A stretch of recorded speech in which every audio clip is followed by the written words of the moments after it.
Hey everyone, welcome back to my channel. In today's video, I'm sharing with you all new DIY thrift flips.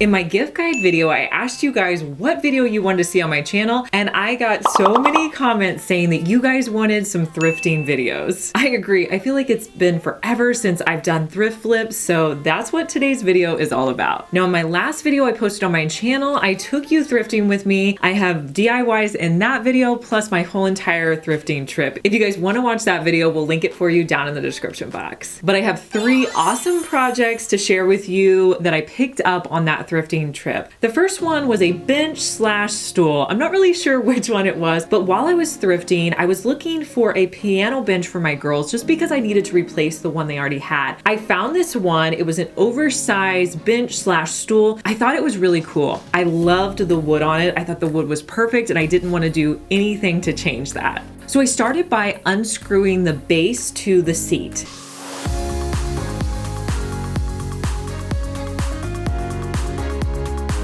Next, there was some trim that went along the edge of the seat, and I just cut that off.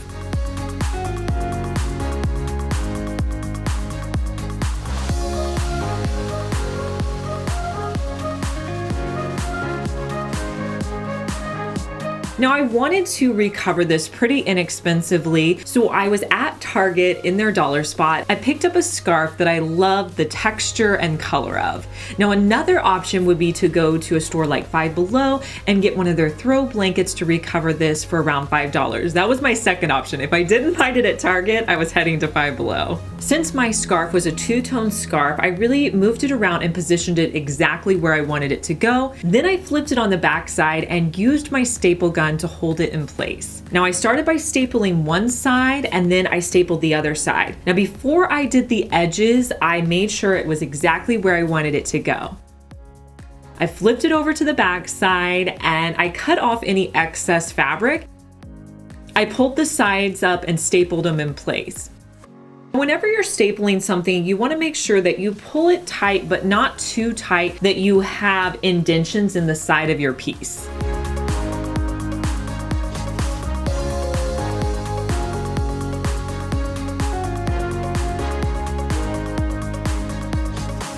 Once I was done stapling it, I cut off any excess fabric and I didn't do anything to the legs. You guys, the wood on this was perfect. I added the legs back to my top cushion piece and screwed those in place.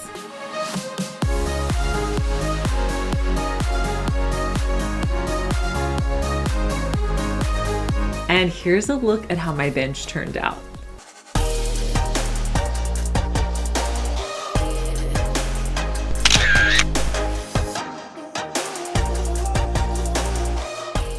I have so many pictures on my phone that I barely even look at. That's why I love having my Aura frame at my office. If you guys are not familiar with the Aura frame, it's been on Oprah's bestseller list for the past 3 years. It gets sold out every year. So if you're interested in this for a last minute gift, you want to make sure you jump on it right now. You can visit auraframes.com to grab one of the best gifts that you can give this year. So why is this a great gift? First of all, it comes in a really pretty packaged box. Next, it's so easy to use, and it's one of those gifts that I really love having in my house. I love being in my office, looking over at my Aura frame and seeing fun memories from our travels. This is a video of me and my daughter tubing this summer. I would never be able to see that because it would be buried in my phone. Not only can you upload photos to the Aura frame, but you can also upload video. If you want to stay connected with your family members throughout the year, this is a great gift. You can preload photos onto the Aura frame. You can also continue to add photos at any time through the Aura app. The Aura frame has free unlimited storage and there's no subscription fee. Now, if you want to send love on your photos, you can do it in app by just double tapping and giving a heart. You can also do it from the frame. You just double tap up here and it'll add a heart emoji. This couldn't be any simpler. All you have to do is go into the Aura app, add your photos, and they appear on your frame like magic. If you want to grab the Aura frame, I'll put the link for you down in the description box, and you can also use my code to get $30 off while supplies last. Thanks to Aura for sponsoring today's video. So one of the things I've been seeing on higher end sites are these different boxes that you can place on your coffee table to just kind of make a nice decor piece, but they're also functional because you can put remotes or other items in there as well. So when I was thrifting, I found these really cool wood storage boxes and I was like, these are great. I have to pick these up. Now they didn't look alike at all, so I knew I was going to have to DIY them to make them work on my coffee table. So one way to make two different colors of wood be cohesive is to add a similar paint technique to both of the pieces. So I started by adding frog tape to my boxes. I did a layer all around the top to create a rectangle that I could paint on the top of the box. And I repeated that with both of my boxes. I also decided that I was going to paint along the bottom of my boxes, so I taped that off as well.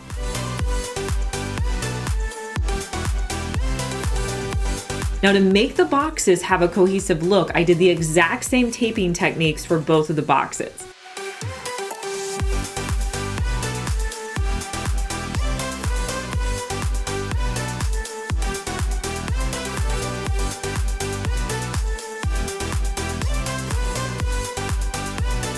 Then I came in with 2 coats of Waverly white chalk paint.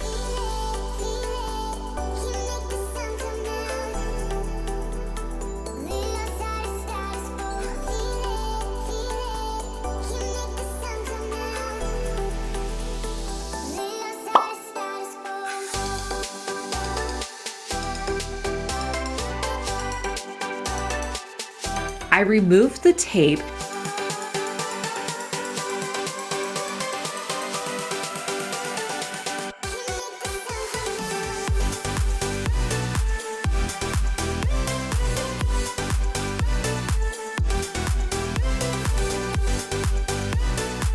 and as you can see on my coffee table, they don't look exactly alike, but they definitely coordinate a lot better now that I've added that paint to them. And we can also use them for storage for our remotes.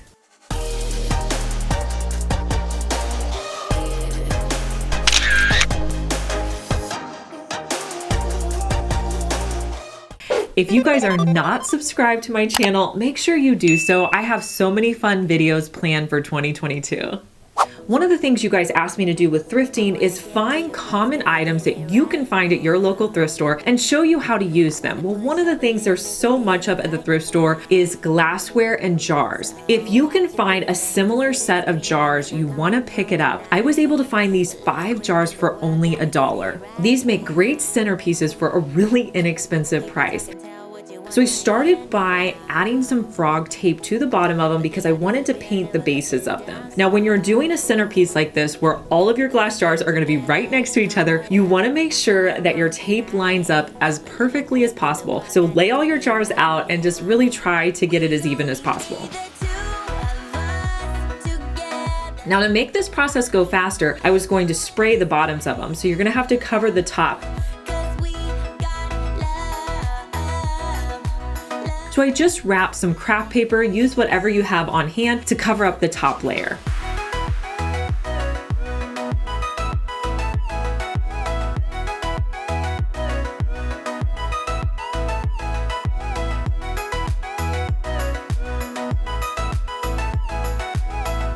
Next, I spray painted the bases with 2 coats of a hunter green spray paint. Once that completely dried, I removed the tape and the paper. You could do so much with these. I filled mine with some sprigs that I picked up at Target. I think these look great sitting out in a grouping, and they were so inexpensive.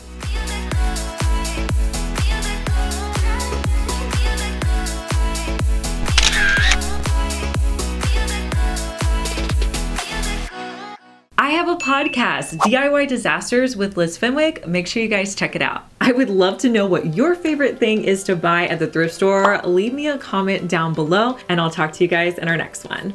Bye.